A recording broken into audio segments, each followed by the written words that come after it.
Ground, air and sea operations were thoroughly coordinated. In announcing the conclusion to 6 months of bitter, ceaseless struggle, General MacArthur said, "The destruction of the remnants of the enemy forces in the Sanananda area concludes the Papuan campaign. The WWII army has been annihilated. The outstanding military lesson of this campaign was the continuous, calculated application of air power, inherent in the potentialities of every component of the air forces, employed in the most intimate tactical and logistical union with ground troops. The effect of the modern instrumentality was sharply accentuated by the geographical limitations of the theatre. For months on end, air transport with constant fighter coverage moved complete infantry regiments and artillery battalions across the almost impenetrable mountains and jungles of Papua and the reaches of the sea. The transport capabilities, defensive power of the air, and the adaptability, range, and capacity of its transport in an effective combination with ground forces represent tactical and strategic elements of a broadened conception of warfare that will permit the application of offensive power in swift, massive strokes rather than the dilatory and costly island-to-island advance that some have assumed to be necessary in a theatre where the enemy's far-flung strongholds are dispersed throughout a vast expanse of archipelagos. Air forces and ground forces were welded together in Papua, and when in sufficient strength with proper naval support, their indissoluble union points the way to victory through new and broadened strategic and tactical conceptions. The close of the Papuan campaign marked the first victorious operation of the Allied ground forces against the Japanese and the end of the first phase of operations in the Southwest Pacific area. In the northwestern sector, with the exception of the occupation of the Kai, Aroe and Tanimbar Islands on the 30th of July and intermittent air raids on Darwin, the Japanese had been engaged in consolidation. In the critical New Guinea-Bismarck-Solomon sector, their deepest penetrations had been halted and thrown back. Australia and the supply lines. Australia and the supply lines from the United States were secure, and the firm establishment of a base in Papua formed an initial and vital step in the Allied counter-offensive, which would eventually reduce Rabaul to impotence and drive the Japanese from their forward bases in the Southwest Pacific area. The successful culmination of the Papuan campaign opened the way for a drive up the New Guinea coast and laid the groundwork for long-range offensive planning that would disrupt Japanese strategy and destroy their war machine in the Southwest Pacific. The bitterness of the struggle in Papua, however, indicated the formidable task that lay ahead. The Japanese still occupied most of New Guinea, maintaining strong bases at Salamaua and Lae. On New Britain, Rabaul remained the focal point for the protection and reinforcement of their holdings in New Ireland, the Northern Solomons, the Bismarck Archipelago, and the whole northeast area. Allied victories in Papua and Guadalcanal had temporarily contained the Japanese, but did not threaten their main centres of power. These victories, however, provided invaluable bases for further assault and made possible a broader concept of strategy and offensive operations. To push back the Japanese perimeter of conquest by direct pressure against the mass of enemy-occupied islands would be a long and costly effort. General MacArthur lacked the forces necessary to carry out such a scheme of frontal attack, even if he was so minded, for the Papuan campaign had exhausted many of his troops and much equipment. Replacements trickled in slowly, providing only the minimum essentials with which to conduct immediate operations. General MacArthur envisioned a strategy of an entirely different nature. My strategic conception for the Pacific Theatre, which I have consistently advocated, contemplates massive strokes against only main strategic objectives, utilizing surprise and air-ground striking power supported and assisted by the fleet. This is the opposite of what is termed island hopping, which is the gradual pushing back of the enemy by direct frontal pressure with the consequent heavy casualties that will certainly be involved. Key points must, of course, be taken, but a wise choice of such will obviate the need for storming the mass of islands now in enemy possession. Island hopping with extravagant losses and slow progress is not my idea of how to end the war as soon and as cheaply as possible. New conditions require new solutions, and new weapons require maximum application through new and imaginative methods. Wars are never won in the past. The successful employment of this type of strategy called for the wise selection of key points as objectives and the careful choosing of the most opportune moment to strike. General MacArthur accordingly applied his major efforts to the seizure of areas suitable for airfield and base development, but which were only lightly defended by the enemy. In this way, he could move his bomber line forward and yet avoid the bloody losses and drain on his resources that would result from frontal assaults on positions where the Japanese were concentrated in force. Thus, by daring forward strikes, neutralizing and bypassing enemy centers of strength, and judicious use of his air forces to cover each movement, General MacArthur intended to destroy Japanese power in New Guinea and adjacent islands and clear the way for a drive to the Philippines. When the ultimate fall of Guadalcanal and Papua became a certainty, the Japanese decided to consolidate their positions in the southwest Pacific area and retract their first line of defense. The key points along this new defensive perimeter included northern New Guinea, New Britain, and the Northern Solomons. New Guinea, in particular, assumed special significance. Not only was it a strategic point on the right flank of the new defense line, but its loss would provide the Allies with an ideal springboard for a thrust into the heart of the Japanese inner zones of operations. Accordingly, at the end of 1942, the commander of the Japanese 18th Army began to occupy and fortify points along the northern coast of New Guinea, landing fresh forces at Wewak and Madang. Airfields at Lae and Salamaua on the east coast were further developed and put to use. Plans were also made to send the entire Japanese 51st Division to secure and hold established positions in New Guinea, and at the same time exploit all possibilities for offensive action. The town of WWII, which had been occupied by a small contingent of Australians since March 1942, was particularly desirable for the fulfillment of Japanese plans. Strategically situated in the Bulolo Valley, it had access to the key inland trails leading northward to Lae and Salamaua and southward to Mambare and Kokoda. In addition, it had a small airfield already constructed and sites suitable for new strips. In Allied hands, it was a valuable outpost for the defence of Port Moresby and a constant threat to the security of the Japanese positions at Lae and Salamaua. Conversely, if it were controlled by the Japanese, it would provide additional protection for their New Guinea positions and serve as a strategic intermediate base for a new drive to the south toward Port Moresby should the opportunity arise. Once the Japanese decided to take Waiu, they moved swiftly. While their troops were still fighting in Papua, other forces moved southward from Salamaua along the trails leading into Waiu.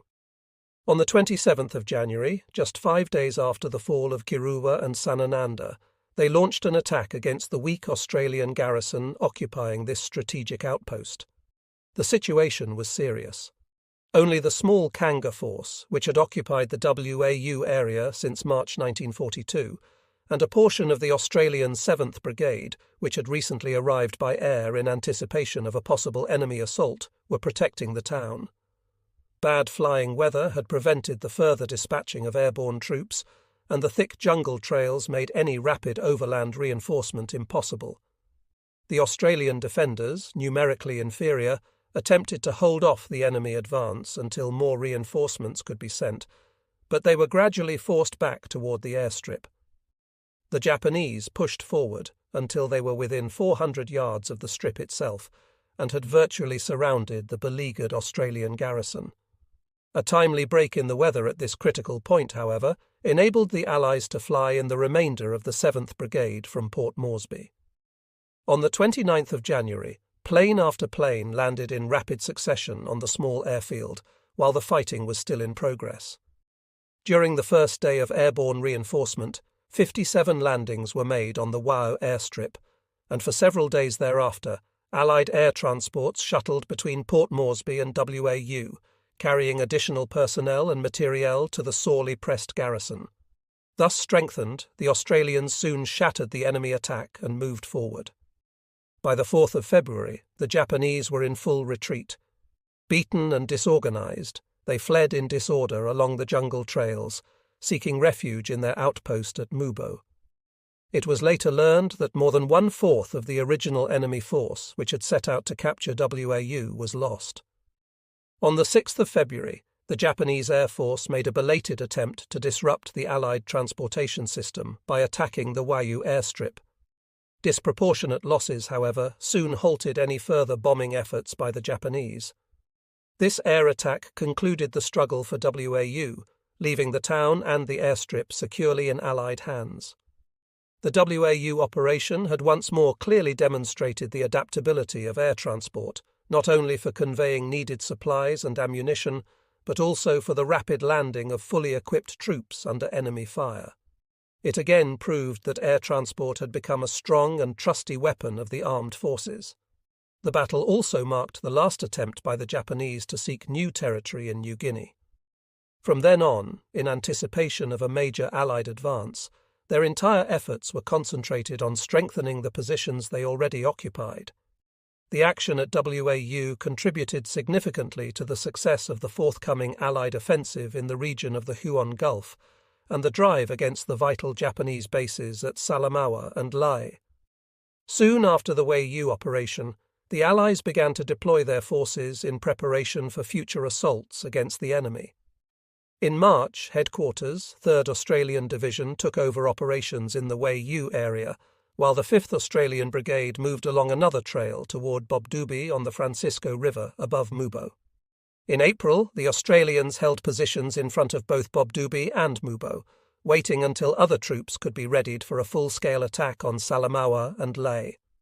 General MacArthur, by skillful manoeuvre of his meagre forces, had resisted and thrown back each Japanese attempt to press their initial advantages of surprise and power. Not satisfied with merely parrying the enemy's thrusts, he had, in addition, seized upon every opening to strike forward with adroit ripostes of his own. The Allies had accomplished much.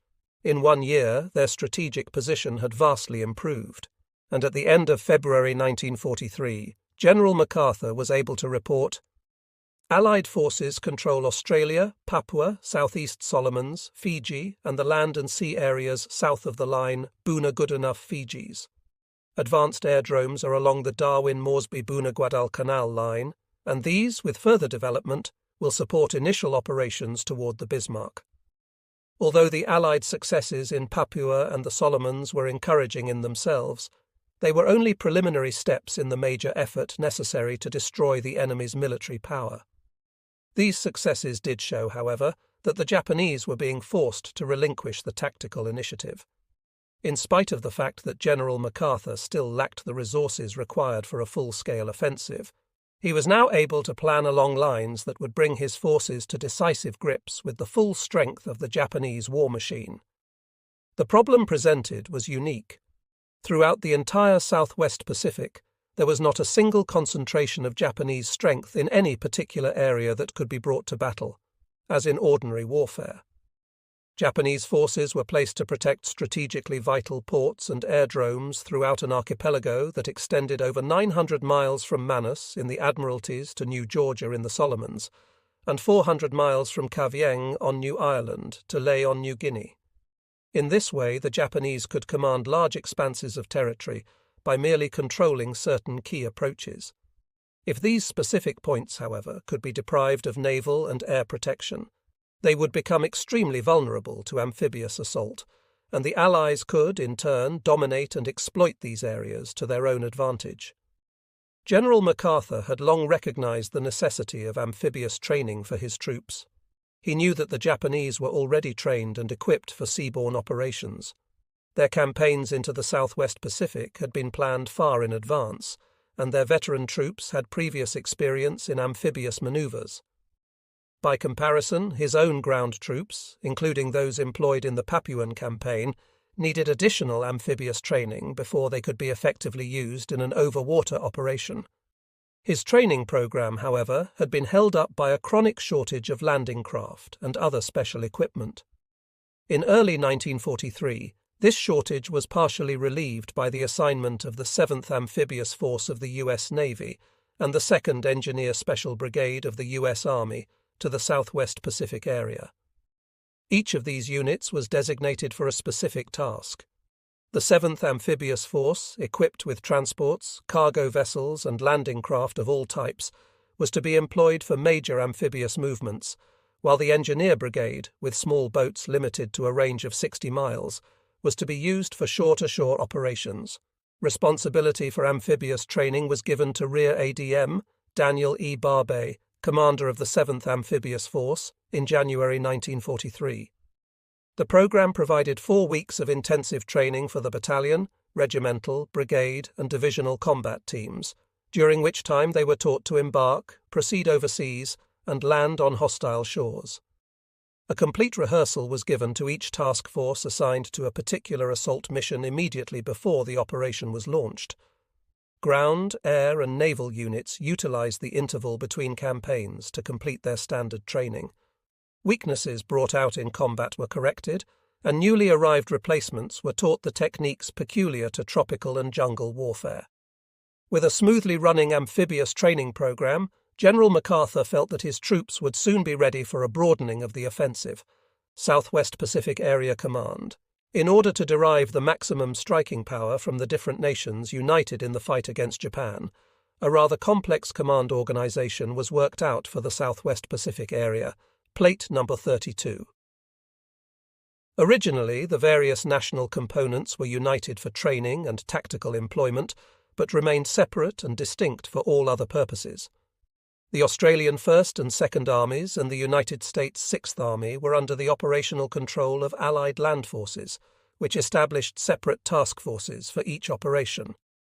The New Guinea Force, which conducted the Papuan campaign, was such a command and directed both Australian and American troops. In the spring of 1943, however, Alamo Force, composed entirely of United States units, was set up as an independent organization directly under General Headquarters and without an intermediate echelon of command. It actually comprised the 6th Army. New Guinea Force remained under the Allied land forces, which by this action was relieved of the control of United States troops, except as they were assigned for specific operations. The United States 5th Air Force and the Royal Australian Air Force Command were assigned to Allied air forces, while the United States 7th Fleet and units of the Royal Australian and Royal Netherlands navies were grouped under Allied naval forces.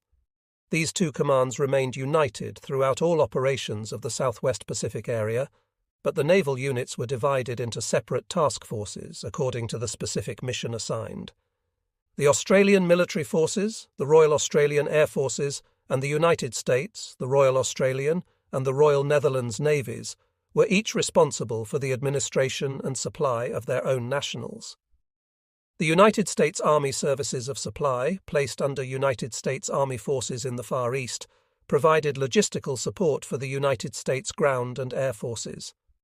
The 6th Army and the 5th Air Force were also placed under the administrative control of USAF headquarters, which performed all staff duties incident to command, except those relating to strategic or tactical operations. General MacArthur, as Commander-in-Chief, Southwest Pacific Area, directed the combat employment and training of the combined armies, navies, and air forces, but at the same time, as Commanding General, United States Army Forces in the Far East, he was the direct commander of United States ground and air units. General Blamey was commander of the Australian military forces and Allied land forces. Admiral Carpenter, of Allied naval forces and the 7th Fleet, General Kenny, of the Allied Air Force and the 5th Air Force, and General Kruger, of the 6th Army and Alamo Force. In spite of an apparent complexity, the command channels were clear and distinct. Each subordinate echelon had definite and specific duties and responsibilities, and was coordinated and controlled by General MacArthur and his staff. In addition, the forces of Admiral Halsey, commander of the South Pacific Area, were to operate under the general directives of the Commander-in-Chief, SWPA. General MacArthur described his headquarters in July 1943 as follows.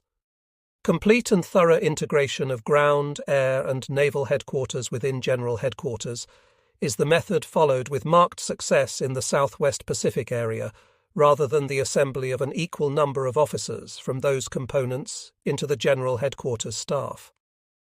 Land, air, and naval forces each operate under a commander with a completely organized staff. Naval and air commanders and their staffs are in the same building with General Headquarters. The land commander and his staff are nearby. These commanders confer frequently with the Commander-in-Chief and principal members of General Headquarters. In addition to their complete functions as commanders, they operate in effect as a planning staff to the Commander-in-Chief. When operating in forward areas, the same conditions exist. The personal relationships established and the physical location of subordinate headquarters make possible a constant daily participation of the staffs in all details of planning and operations. Appropriate members of General Headquarters are in intimate daily contact with members of the 3 lower headquarters. Air officers and naval officers are detailed as members of General Headquarters staff and function both in planning and operations on exactly the same basis as Army officers similarly detailed. The problem in this area is complicated by the fact that it is an Allied effort. Australian and Dutch naval, air, and Army officers have been aligned to General Headquarters. General Headquarters is, in spirit, a headquarters for planning and executing operations, each of which demands effective combinations of land, sea, and air power. General Headquarters has successfully developed an attitude that is without service bias. Although the physical location and staff procedures of all 4 headquarters are of the utmost importance, it is only the determination that General Headquarters shall act as a General Headquarters, rather than as the headquarters of a single service that will produce the unanimity of action and singleness of purpose that is essential for the successful conduct of combined operations. The defeat of the Japanese at WAU increased the danger to their general position in eastern New Guinea. Realizing that the enemy would become apprehensive about the security of his defences below the Huon Peninsula, General MacArthur and his planning staff anticipated a major effort by the Japanese to reinforce their garrisons at Salamaua and Lae. Their assumption was further substantiated by numerous intelligence reports of a growing concentration of shipping in Rabaul Harbour and of a noticeable increase in activity on enemy airfields along the probable convoy route. General MacArthur, accordingly, alerted his forces to be ready for a large-scale effort by the enemy to transport troops from Rabaul to eastern New Guinea.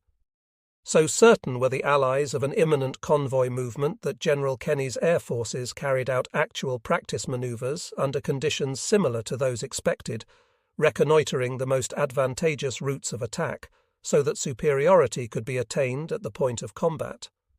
In addition, special preparations were made to carry out a new technique of skip bombing in the event of unfavourable weather and low cloud formations. Extensive rehearsals were carried out in February 1943 until the new method was perfected for the anticipated task. Allied precautions were well taken. As expected, on the 28th of February, a strong enemy convoy of 8 transports and 8 destroyers carrying the remainder of the 51st Division, certain key personnel, and various vital supplies for the New Guinea front, left Rabaul Harbour. The convoy was spotted off Cape Gloucester on the 1st of March, but unusually bad weather prevented an effective Allied strike. The next day, in spite of haze, rain, and thick clouds, the attack was launched according to rehearsed plans. Skip bombing practice had not been wasted. Driving in at low altitudes through heavy flak, General Kenny's planes skimmed over the water to drop their bombs as close to the target as possible. That morning, the bombers left 1 transport sinking and scored several other hits. Adverse weather during the afternoon limited the effect of further strikes to minor damage. The battle was resumed on the 3rd of March, about 30 miles southeast of Finschhafen, with an all-out attack by the 5th Air Force bombers. In less than an hour after the main assault, all the remaining transports were in a sinking condition, and several of the escorting destroyers were heavily damaged. The battle continued throughout the day, and dawn of the 4th of March revealed a lone destroyer in the battle area, which was soon sent to the bottom. It was a unique sea battle. Not a single Allied vessel was involved. The rain of bombs from the skies had been most destructive. Of the original convoy of 16 ships, all transports were sunk, and only 4 destroyers survived. Captured documents later disclosed that more than half of the approximately 7,000 troops loaded on the convoy were lost. Of the survivors, only about 800 had managed to reach Lae. The entire load of provisions and materiel, including a large amount of airplane fuel and a 4-month supply of food for 20,000 men, was totally destroyed. The forces in eastern New Guinea were thus deprived of supplies and reinforcements necessary to withstand the forthcoming Allied blows at Salamaua and Lae. The destruction of the Bismarck convoy was a devastating blow to the Japanese, which General MacArthur analysed as follows. "We have achieved a victory of such completeness as to assume the proportions of a major disaster to the enemy. Our decisive success cannot fail to have most important results on the enemy's strategic and tactical plan. His campaign, for the time being at least, is completely dislocated. Along with the loss of critical troops, supplies, and ships, the Battle of the Bismarck Sea conclusively demonstrated that the Japanese could no longer reinforce the Salamaua-Lae area by cargo vessels or fast destroyer convoys. After this disaster, all attempts at running large transports into Lae were abandoned, and the hungry enemy garrisons in eastern New Guinea had to be satisfied with the thin trickle of supplies and replacements carried in by destroyers, barges, or submarines. It was not until the Battle for Leyte that the Japanese again attempted to bring in large reinforcements and supplies to beleaguered units within range of aerial bombardment. Control of the air over the sea had been definitely lost by the Japanese air forces. Henceforth, except for desperate counterattacks by isolated units, the Japanese were compelled to abandon all plans for the offensive in the Southwest Pacific. The final plan for the 1943 offensive was a carefully evolved synthesis of previously drawn plans, necessarily modified and adjusted to fit the resources available to the theatre at the time. Briefly, the plan envisioned simultaneous operations along two lines of advance from Guadalcanal and from Papua, securing northeast New Guinea and the Solomons Group, and converging to pinch off the Japanese strongholds at Rabaul and Kavieng. The immediate objective was the seizure of airfields along these routes from which to whittle down the enemy's strength and at the same time provide cover for Allied assaults. To furnish air support for operations in the two sectors of intended advance, it was planned to occupy Woodlark and Kiriwina Islands and begin immediate development of airfields there. In New Guinea, meanwhile, an initial feint would be made at Salamaua to divert enemy forces to its protection. The main drive, however, would be made against Lae, seizing its valuable airstrips by a combined assault of an airborne force operating through the Markham Valley and an amphibious force moving along the coast from Milne Bay and Buna. Then Finschhafen and other bases in the Huon Gulf-Vitiaz Strait area would be taken by shore-to-shore movements. In the Solomons, the forces of the South Pacific area, under the immediate command of Admiral Halsey, were assigned the capture of the new Georgia Island Group.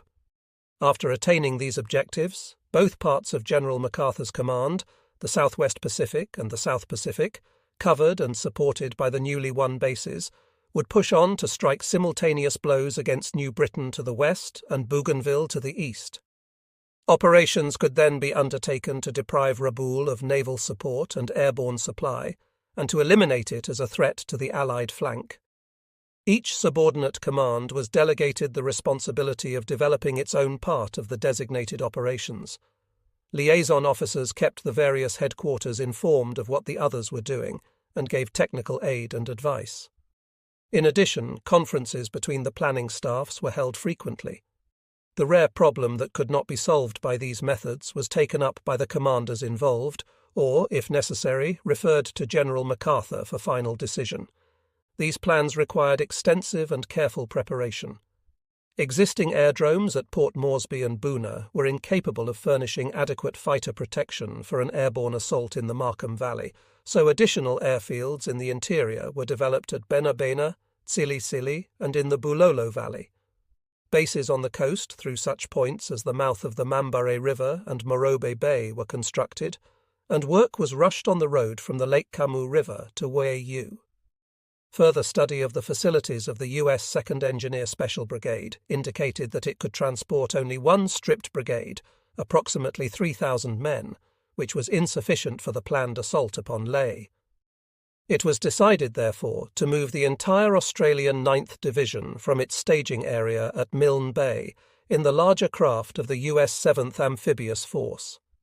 The 2nd Brigade was to be used by the boat and shore parties and for local shore-to-shore supply.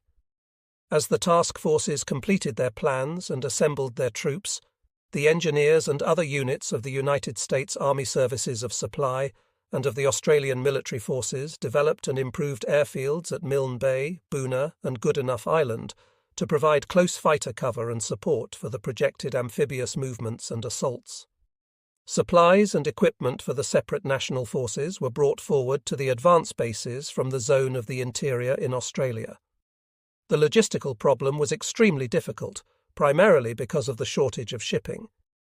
Some idea of its magnitude may be obtained from General MacArthur's report. Operations are getting underway, involving a monthly dispatch from Australia to islands where combat is expected, including New Guinea, of an average of 600,000 ship tons for troops and cargo movements. Much of this tonnage handled from the mainland of Australia to New Guinea and other islands must be transshipped on vessels of from 300 feet long, of shallow draft, and sometimes again to trawlers and similar small boats for island-to-island and coastal creeping supply operations. Water is the principal means of transportation in the Southwest Pacific area. Roads between bases are non-existent in New Guinea. Road and railroad capacity between bases on the mainland is negligible. As a result, 95% of supply and troop movements must be made by water. In considering the Southwest Pacific area transportation problem, it must be remembered that it is 1,500 miles from Port Moresby to Milne Bay. Our operations are already scattered along 300 miles of coastline on the north of New Guinea, and will more and more extend to numbers of small islands from the advanced bases in New Guinea, frequently involving runs of from 100, 200, and 300 miles across water. All floating equipment found in Australia has been sent into this area, but Australia is a sparsely settled, under-equipped country that has already exceeded expectations in contributing as she has 40 coastal vessels, cargo, and several scores of trawlers, fishing smacks, and similar craft. Attention is invited to the fact that the enemy frequently assembles 250,000 or 300,000 tons of merchant shipping, exclusive of small boats in Rabaul Harbour alone. If we are to amass sufficient force to overcome a force maintained by this much tonnage, it can well be expected that our tonnage be far greater. Reconnaissance parties, aircraft and submarines intensified their efforts to gather information concerning landing beaches, terrain, ground and aerial concentrations, shipping and defensive installations. As at Guadalcanal, patrols of the Allied Intelligence Bureau operated deep behind the enemy lines, and coast watchers were stationed at strategic points to observe and report on hostile activities. Aircraft and submarines conducted regular searches of the Bismarck and Solomon Seas to check shipping, airdromes, and troop concentrations. Each task force had trained scouts who were landed from submarines and motor patrol boats for tactical reconnaissance of the immediate objectives. Every measure was taken to ensure the completeness of final preparations. The 7th Amphibious Force concentrated its transports and landing craft at Townsville and Milne Bay. Other surface and subsurface vessels of Allied naval forces protected supply convoys and attacked enemy shipping. The Allied Air Force stepped up its attacks on airdromes from the Northern Solomons through New Ireland and New Britain to Wewak on New Guinea, destroying or damaging hundreds of Japanese planes in combat and on the ground. Heavy air raids on Koh Pang, Ambon, Timor, Tanimbar, and other bases in the Netherlands East Indies were carried out to deceive the enemy as to the main direction of the offensive. Increased dummy signal traffic in code through radios at Darwin, Perth, and Meroke helped to convince the Japanese that at least a diversionary attack was to be mounted from northwestern Australia. No step was overlooked which might aid the forthcoming operations. The 1943 offensive was initiated by General Kruger's Alamo Force, which was charged with the task of occupying Woodlark and Kiriwina Islands. According to the overall plan, these two islands were to be developed as air bases to cover the advance of both the Southwest Pacific and South Pacific forces. It was the first amphibious landing movement assigned to the Southwest Pacific area, and, although neither of the islands was held by the enemy, much advance preparation was necessary. The garrison and construction troops for Woodlark were furnished by the South Pacific Command and arrived at Townsville in northeastern Australia between the 21st of May and the 4th of June.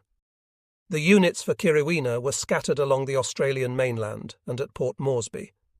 Both forces were transported to Milne Bay for staging purposes, and movements were carefully coordinated to avoid interference with essential supply activities. The difficulties presented by a poor road net and the inadequate loading facilities at Milne Bay further complicated the problem. The concentration of troops for the amphibious operation was accomplished in good time, however, and the target date for the main landing was set for the 30th of June. Operations were carried out as scheduled. On the 23rd of June, advance engineer and survey construction parties were landed on both islands to prepare for the arrival of the main force. On the 30th of June, while New Guinea force was holding the enemy's attention by landings along the New Guinea coast near Nassau Bay, and Admiral Halsey's forces were moving toward Rendover Island on New Georgia, Alamo Force carried out the complete occupation of Woodlark and Kiriwina Islands. Enemy reaction was limited to aerial reconnaissance and one or two feeble bombing raids. Intense attacks by the Allied Air Force on hostile bases during previous months had weakened the enemy's power to organize effectual opposition to the troops of Alamo Force. Besides, the Japanese could not divert their attention from areas of the concurrent Allied operations in New Guinea and New Georgia. Ground and anti-aircraft defences on Woodlark and Kiriwina were quickly installed. Work on the airstrips proceeded rapidly, and by the 24th of July, the 67th Fighter Squadron of the South Pacific Command was ready for missions based at Woodlark. On the 18th of August, the 79th RAAF Fighter Squadron was ready for action at Kiriwina. On the eastern crescent of the Allied offensive, the South Pacific Force was carrying out its attack on New Georgia Island in the Northern Solomons. Areas that were only lightly defended by the enemy had been selected for the initial landings. Enemy ground troops were strongly entrenched around Munda on New Georgia and at Vila on Kolombangara. Other enemy outposts were stretched from Vanganu Island to Vella La Vella. The minor concentrations of Japanese forces, except for those at Vella La Vella, were to be bypassed. On the 21st of June, a small group of Marines made a preliminary landing at Segi Point on the southeast tip of New Georgia. On the 30th of June, forces of the 43rd Division went ashore at Wickham Anchorage on southeast Vanganu Island and at Rendover Harbour. The Japanese, apparently, were not expecting Allied landings at these points, since the first incursions were virtually unopposed on land. Enemy reaction in the air and on the sea, however, was strong and rapid. During the first 5 days of the Allied operations, the Japanese attacked shipping and shore positions with over 35 aircraft, of which approximately 15 were destroyed. Hostile naval forces were sent in with supplies and reinforcements. In 2 naval engagements in the Kula Gulf on the 6th of July and the 12th of July, several Japanese cruisers and destroyers were put out of action. Despite these attempts to check Allied progress, the 43rd Division on Rendover drove ahead to eliminate all pockets of enemy resistance. Artillery was set up on the Rendover coast in preparation for the assault on the main Japanese stronghold at Munda, across the Blanche Channel. On the 2nd of July, units of the division crossed over from Rendover to secure beaches east of Munda airfield, and 6 days later a coordinated attack was made on Munda itself. The enemy defended his positions stubbornly, however, and Allied reinforcements from the 25th and 37th Divisions were brought into the struggle. After severe fighting and heavy casualties on both sides, Munda fell to the Allies on the 5th of August. The northern portion of New Georgia was cleared by Marine units, which had landed at Rice Anchorage on the 5th of July. The Japanese evacuated their forces on Kolombangara by barge and destroyer between the 28th of September and the 4th of October.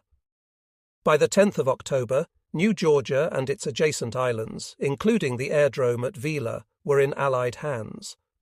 Offensive operations against the enemy were progressing smoothly, and after the capture of Munda, General MacArthur stated, "We are doing what we can with what little we have. Our resources are still very limited, but the results of our modest but continuous successes in campaign have been cumulative to the point of being significant. A measure of their potentiality can be obtained by imagining the picture to have been reversed, with the enemy capturing Guadalcanal and besieging Port Moresby, rather than we in possession of Munda and at the gates of Salamaua. Such a contrast might have meant defeat for the US in the War for the Pacific. The margin was close, but it was conclusive. Although for many reasons our actions may have lacked glamorous focus, they have been decisive of the final result in the Pacific. I make no predictions as to time or detail, but Japan on the Pacific front has exhausted the fullest resources of concentrated attack of which she is capable, has failed, and is now on a defensive which will yield just in proportion as we gather force and definition. When that will be, I do not know, but it is certain. The plan to advance in northeast New Guinea and seize the Huon Peninsula necessitated comprehensive preparations to cope with the many complex terrain and hydrographic factors involved. Large ship-to-shore movements in the seas adjacent to New Guinea were impractical because of shallow, restricted waters and the danger of major losses from enemy air attacks. Shore-to-shore advances were limited by the shortage of small landing craft, and overland operations through the mountains were hampered by the impossibility of maintaining a strong supply line.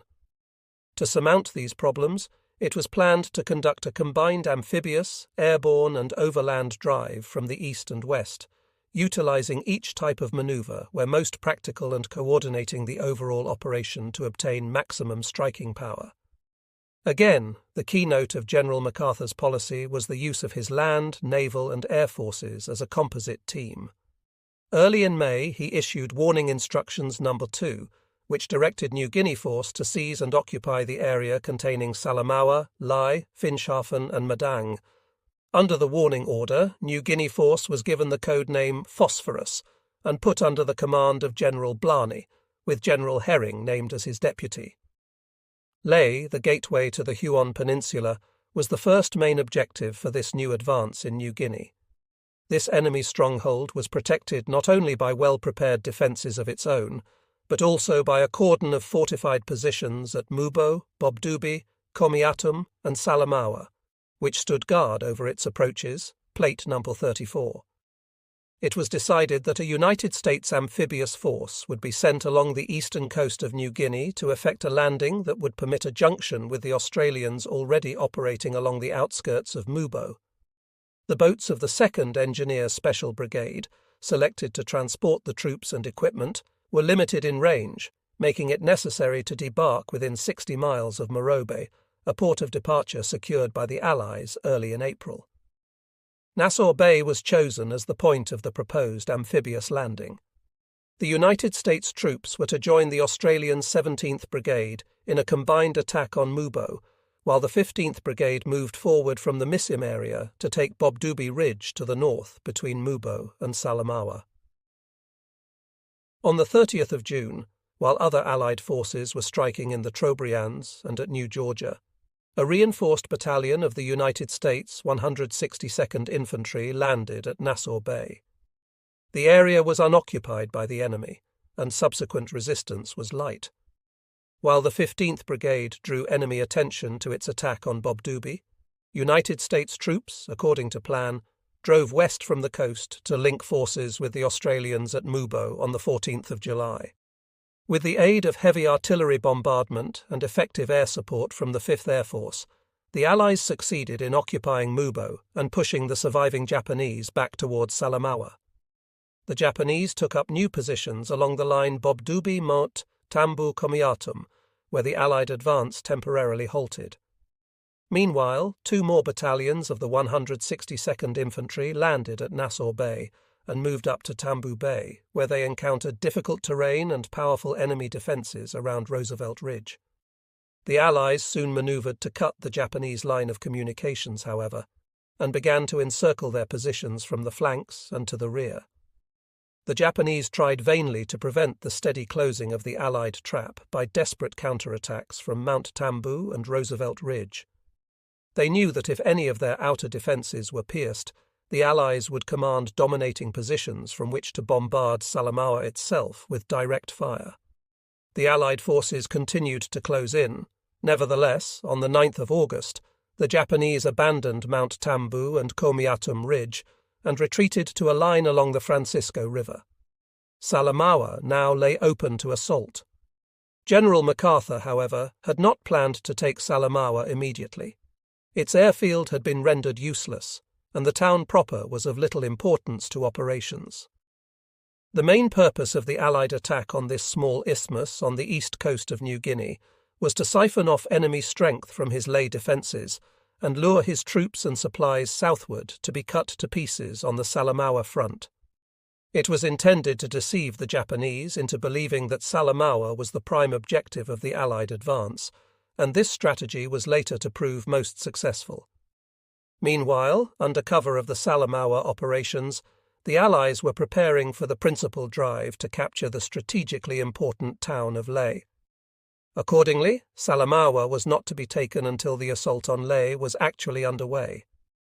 When the spotlight of the Pacific Theatre focused on operations in the New Guinea area, Japanese Imperial General Headquarters felt that air power in that region had to be considerably strengthened. Consequently, on the 28th of July, orders were issued for the formation of the Japanese 4th Air Force. The Allied 5th Air Force, however, suspecting some such move by the enemy, intensified its assaults on key Japanese air bases. On 17 and the 18th of August, while the Japanese were consolidating their forces on the northeast New Guinea coast to carry out their assigned mission, a strong formation of Allied planes struck suddenly at WWII. Heavy attacks on its major airdromes destroyed large numbers of planes caught on the ground. As a result of this successful surprise attack, the sailing of enemy convoys intended to reinforce the WWII and Hansa Bay garrisons was rendered next to impossible owing to a lack of air cover. In commenting on the WWII raid, General MacArthur said, "It was a crippling blow at an opportune moment. Numerically, the opposing forces were about equal in strength, but one was in the air and the other was not. Nothing is so helpless as an airplane on the ground. In war, surprise is decisive." Smaller raids upon this base, Hansa Bay, and other positions in New Guinea were continued daily. Enemy interception grew lighter, and the quality of his pilots deteriorated steadily after the heavy losses suffered in this sector and in the Solomons. Preparations for the Ley operation were intensified during this period. On the 20th of August, General Blamey arrived from Australia to take personal command of New Guinea force. The amphibious and airborne training of the troops was completed, full dress rehearsals were held, and the necessary equipment was brought forward for loading. A strong United States carrier task force in the South Pacific sortied from Espiritu Santo and Efate in the New Hebrides and began round-the-clock raids on southern Bougainville to divert enemy attention to possible Allied assaults in that area. At the same time, PT boats and submarines struck at enemy barges along the coast and protected Allied waterborne movements against surface and subsurface attack. The development of the hard-won Allied port at Buna had proceeded rapidly.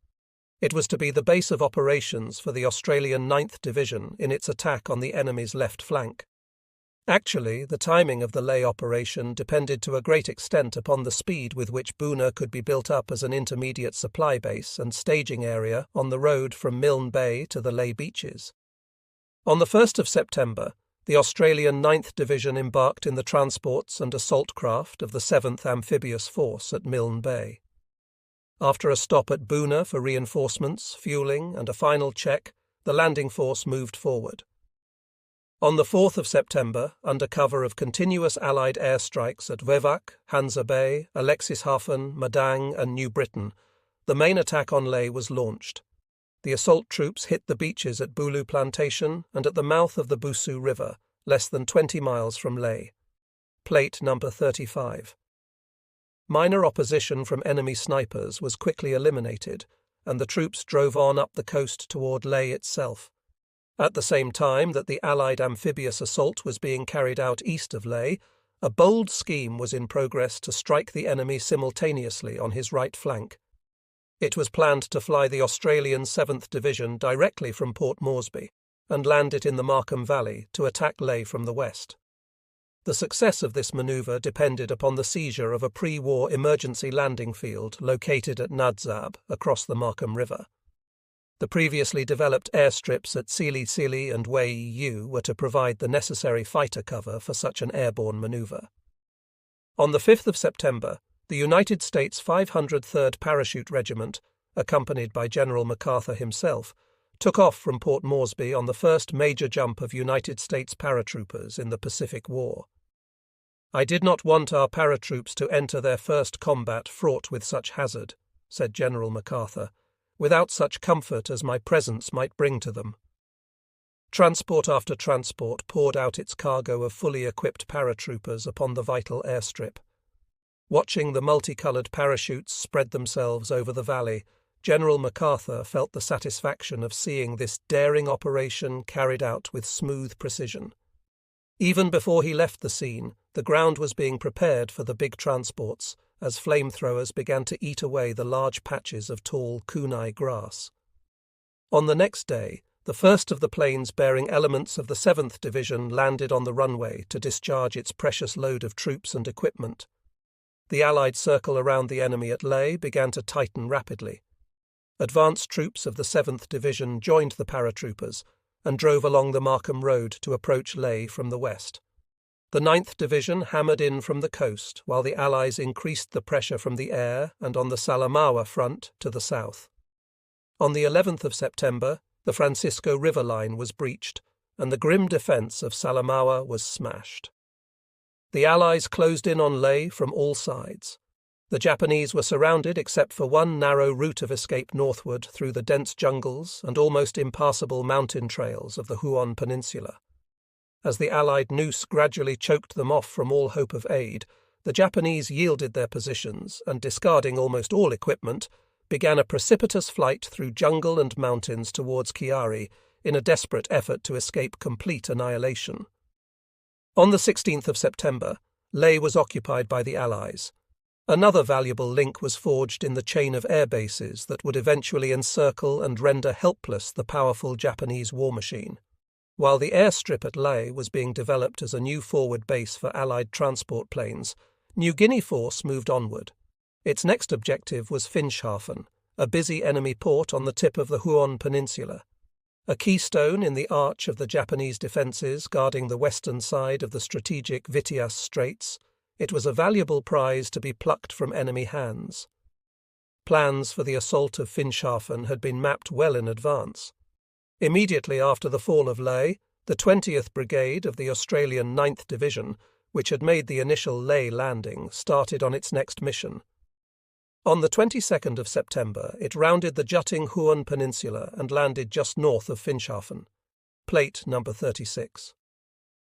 The beachhead was secured against stiff opposition, and the Allied troops, reinforced by another battalion, advanced toward their objective. Moving steadily on against stubborn but hastily prepared enemy counterattacks, Allied forces occupied Finschhafen on the 2nd of October. The Japanese retreated northwest to Sattleburg, where, taking up strong defensive positions, they contested the Allied advance. Enemy lines of supply and communication were maintained from bases at Sio and Gusika, and reinforcements were brought in during the month of October to check the Allied drive.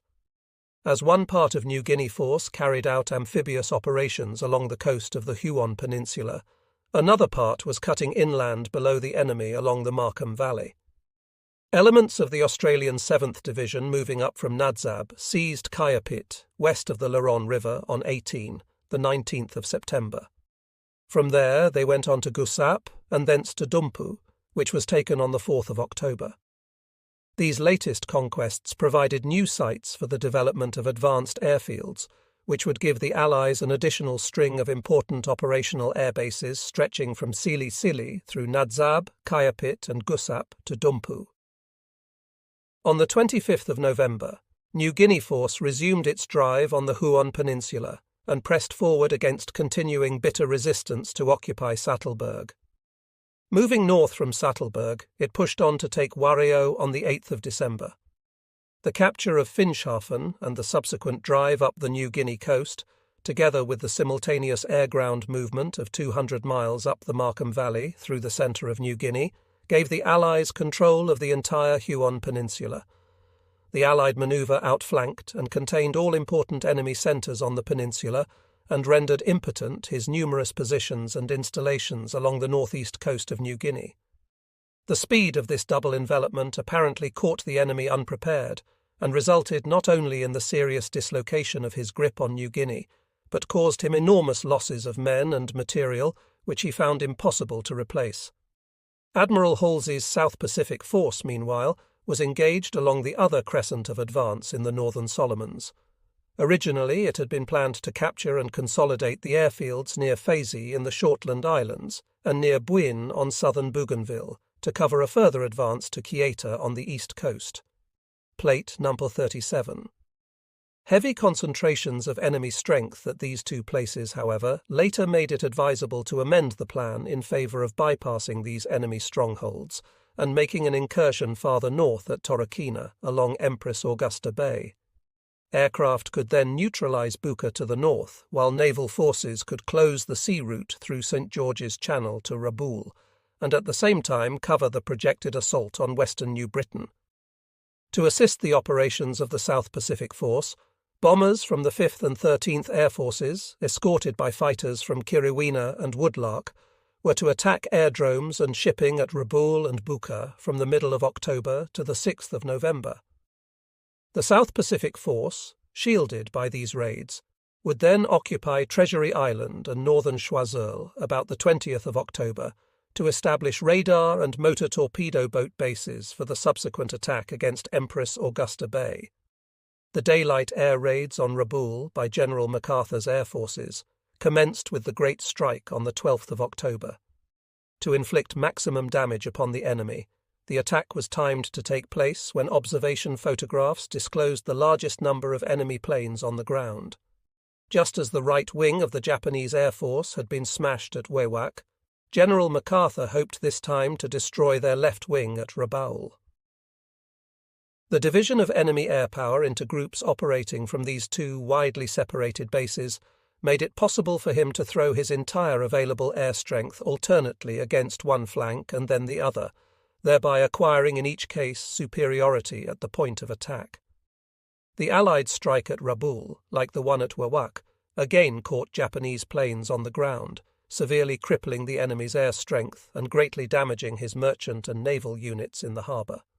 Continuous subsequent raids upon Lakunai, Vunakunau, Tobera, and Rapopo, the four major fields at Rabaul, greatly reduced Japanese air strength and contributed to the success of Admiral Halsey's attack in the Northern Solomons. According to the revised plan, the Allies moved forward 200 miles from New Georgia to carry out the projected landings in central Bougainville. On November 1st, the United States 3rd Marine Division hit the beaches at Torokina on the northern shore of Empress Augusta Bay and pushed inland against relatively light opposition. The Japanese apparently did not expect an attack at this point. Their main forces concentrated at Buin and Buka were cut off by mountains, swamp and jungle from the Allies at Torokina and were consequently unable to counterattack effectively on land. The Allies, by their bypassing manoeuvre, thus outflanked the Japanese on southern Bougainville and stood squarely athwart their supply line to that area. Scattered hostile naval and air attacks failed to retard the rapid development of the Torokina beachhead. During the month of November, 3 enemy naval task forces were intercepted and driven back with substantial losses. The Marines, reinforced by the 37th Division, formed a defensive cordon around the airfield sites as a safeguard against probable counterattack. Enemy counter-efforts, however, hampered by the difficulties of the intervening terrain, could not be mounted until March. When his anticipated attacks did materialize, they were completely crushed.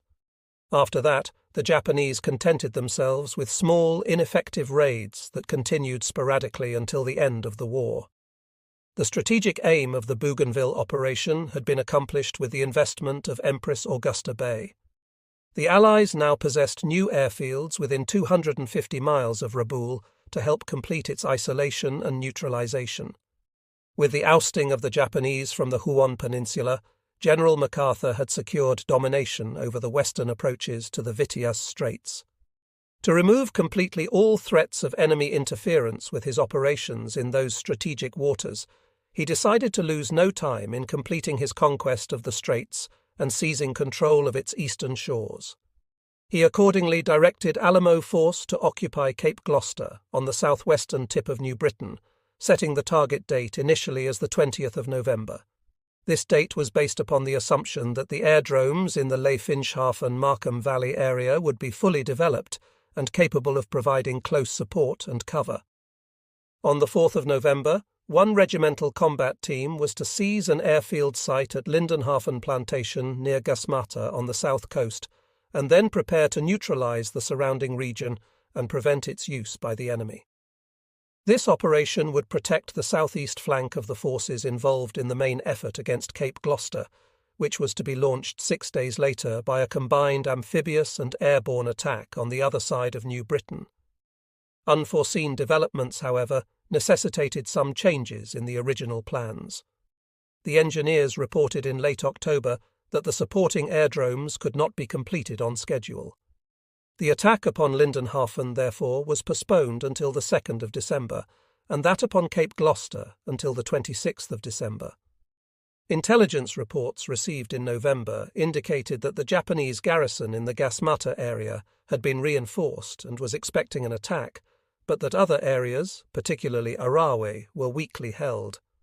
In addition, it was decided that air facilities at Gasmata were not essential to the success of the operation.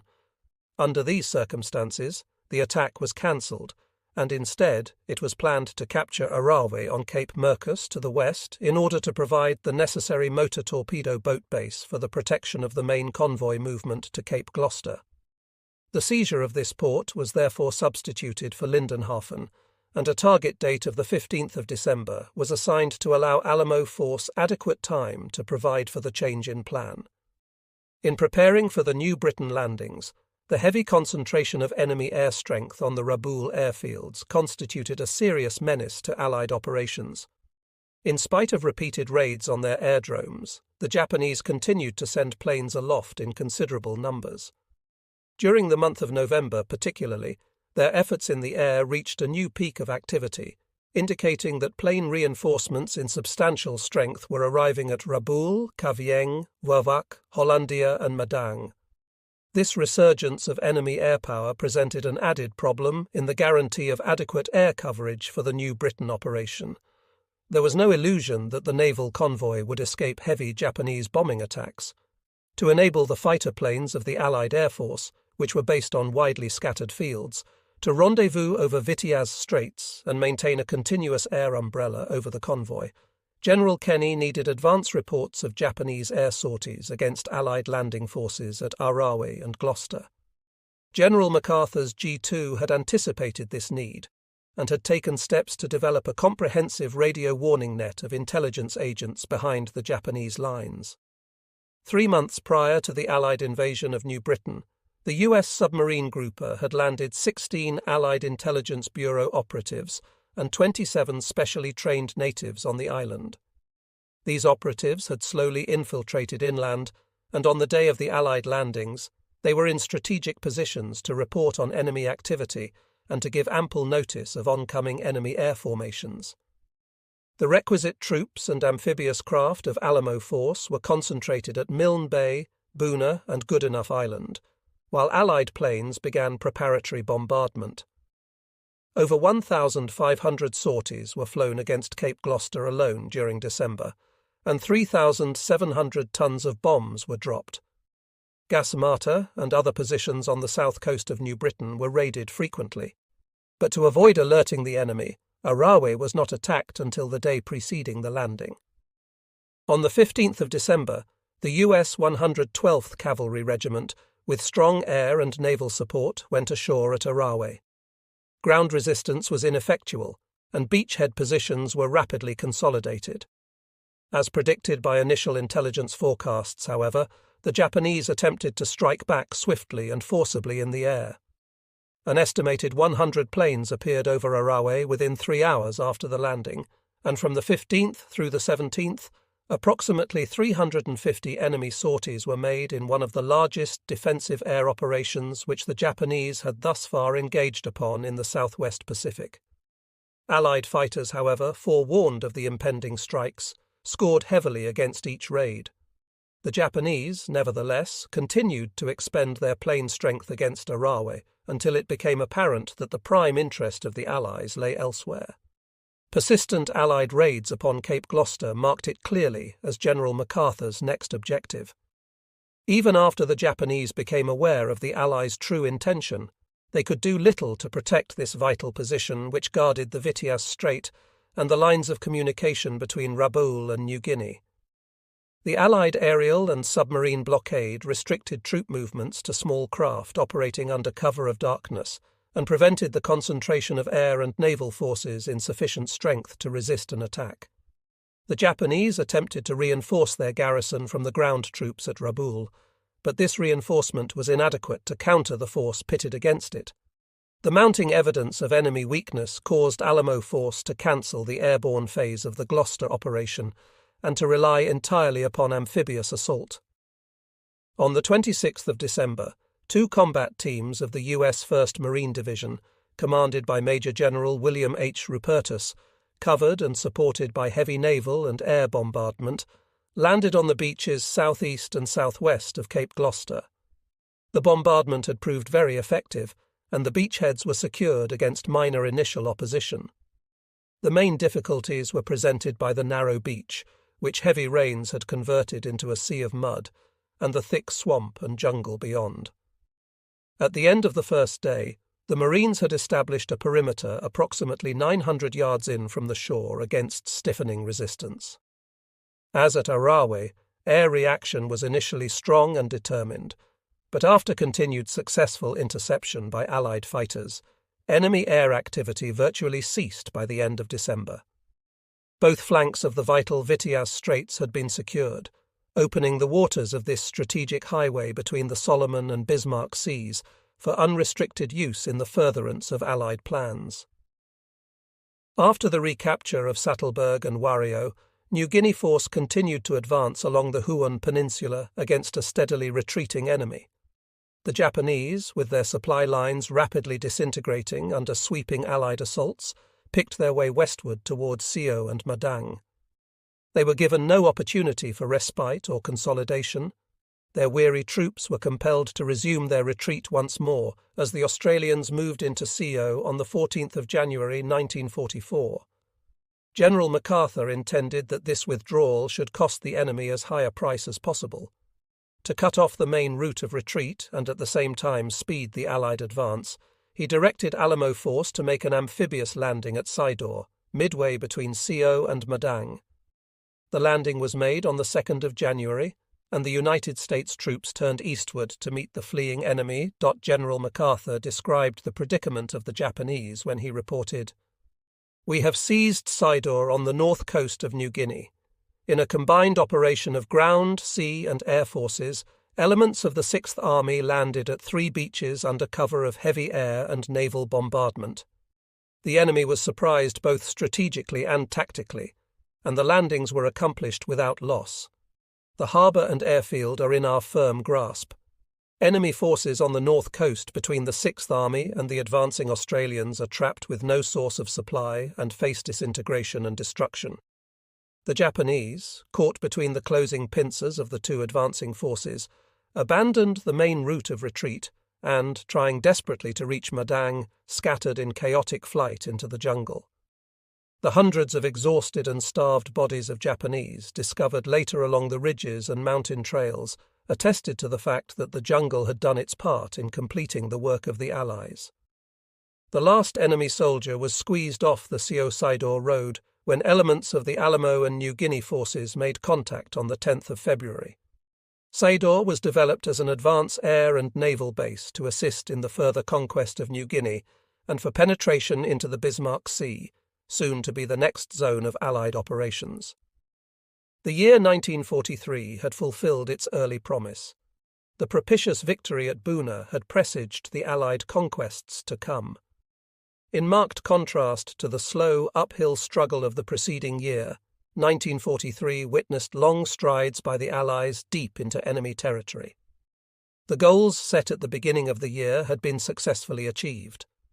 On his left flank, General MacArthur had moved on from Buna according to plan, seizing in succession Salamaua, Lai, Finschhafen, and the entire Huon Peninsula. His forces were rolling back General Adachi's 18th Army at an accelerating pace all along the coast of New Guinea. On his right flank, the capture of Arawi and Gloucester Bay had placed the southern end of New Britain in his hands. Farther to the east, the Allies controlled the entire stretch of the Solomon Islands and the waters of the Solomon Sea. Rabaul was being steadily emasculated by a growing Allied air arm, which slashed constantly at its vital airfields and harbour installations. Enemy thrusts from that once powerful stronghold were becoming weak and ineffectual, and by the end of February 1944, Rabaul had no air support whatsoever. In spite of replacements and reinforcements, the once powerful Japanese air force in this area had been driven to the point of extinction.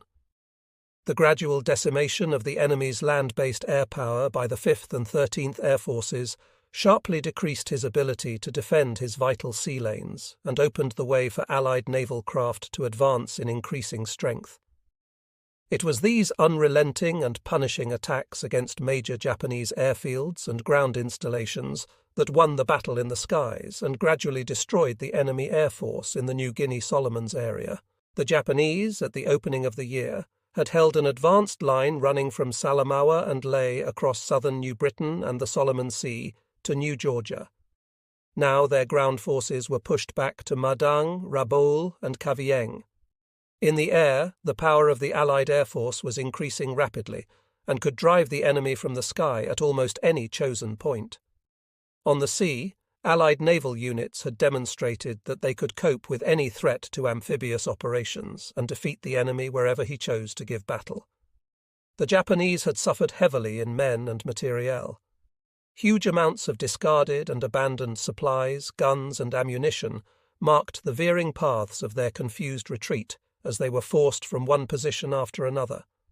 Thousands of their dead, killed in battle or stricken by starvation and disease, were left strewn on the battlefields and along the jungle trails. Additional thousands of troops were pocketed on Bougainville, Buka, Choiseul, and the Shortlands, their sting removed by isolation and their whole attention occupied with maintaining their own sustenance. Their transport and supply ships were sunk in increasing numbers as Allied planes and submarines exacted an ever-rising toll for their passage. Clearly the Japanese had lost the power to conduct any further large-scale offensives in New Guinea. As supplies kept coming into the southwest Pacific area and the shortages that shackled his every plan were gradually being removed, General MacArthur prepared to launch heavier blows against the Japanese.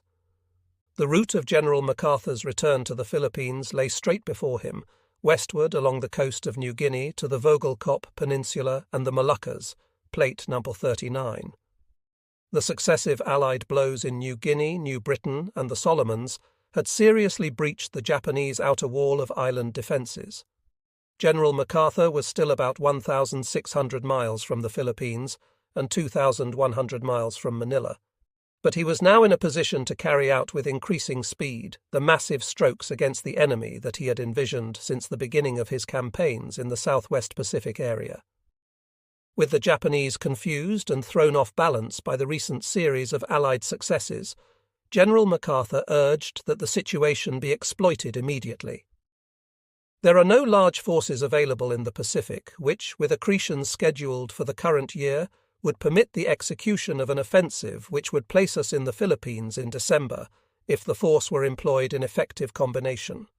All available ground, air, and assault forces in the Pacific should be combined in a drive along the New Guinea-Mindanao axis, supported by the main fleet based at Manus Island, planned for a later operation, and other facilities readily available in the waters. I propose that on completion of operations in the Marshalls, the maximum force from all sources in the Pacific be concentrated in my drive up the New Guinea coast, to be coordinated with a Central Pacific operation against the Palau, and the support by combatant elements of the Pacific Fleet, with orders to contain or destroy the Japanese fleet. Time presses. General MacArthur planned to advance through western New Guinea because that route would provide the best opportunity for the complete utilization of the Allied Ground-Air Navy team.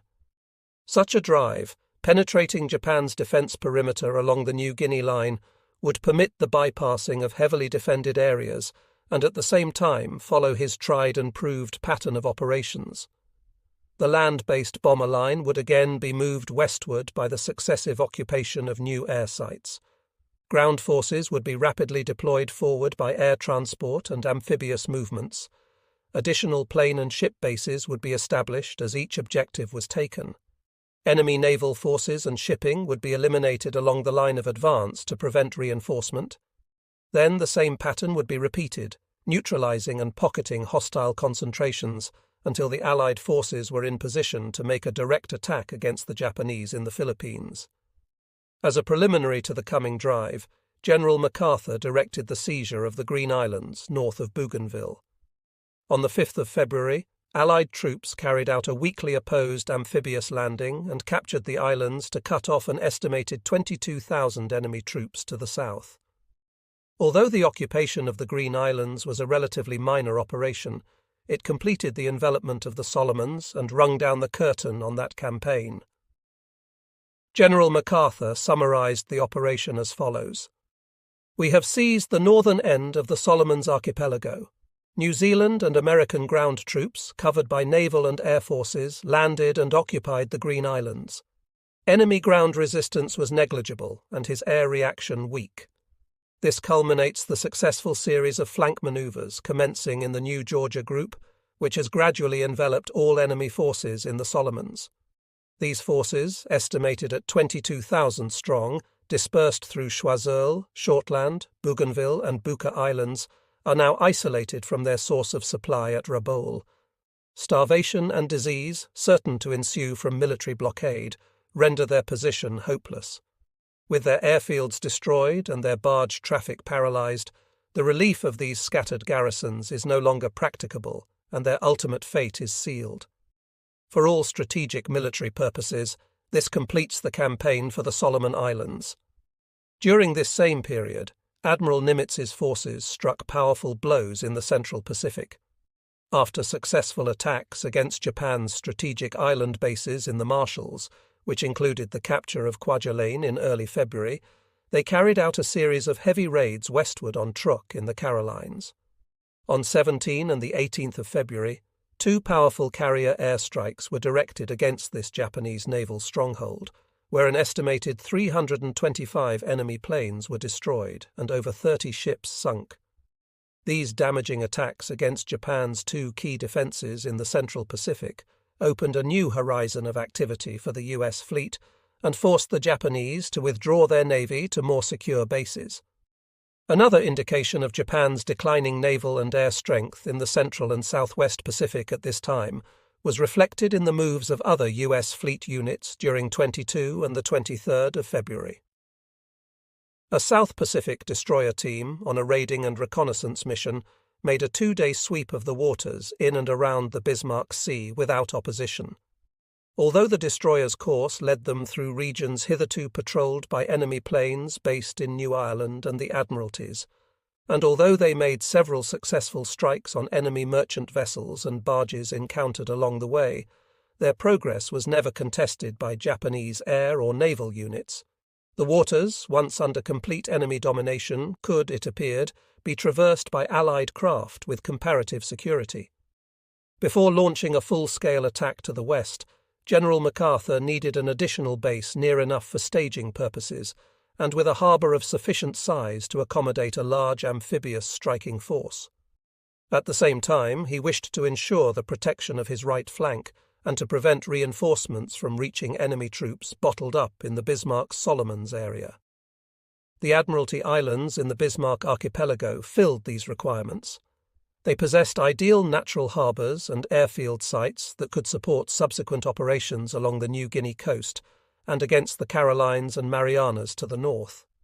In addition, their strategic location would provide another base from which to complete the encirclement of the Japanese cut off on New Britain and in the Solomons. Occupation of the Admiralties by the Allies would put the final seal on the isolation of Rabaul. The original plan called for an amphibious operation on the 1st of April against the Admiralty Islands by Southwest Pacific forces, in conjunction with an attack on Cavien by Admiral Nimitz's fleet units. In February, however, General MacArthur saw reflected in the lack of opposition to Allied air and naval craft in the Bismarck area a temporary confusion and weakness of the enemy, which he decided to capitalize upon without delay. He felt that the situation presented an ideal opportunity for a coup de main, which, if successful, could advance the Allied timetable in the Pacific by several months and deal another powerful blow to Japan's crumbling defense structure in the New Guinea area,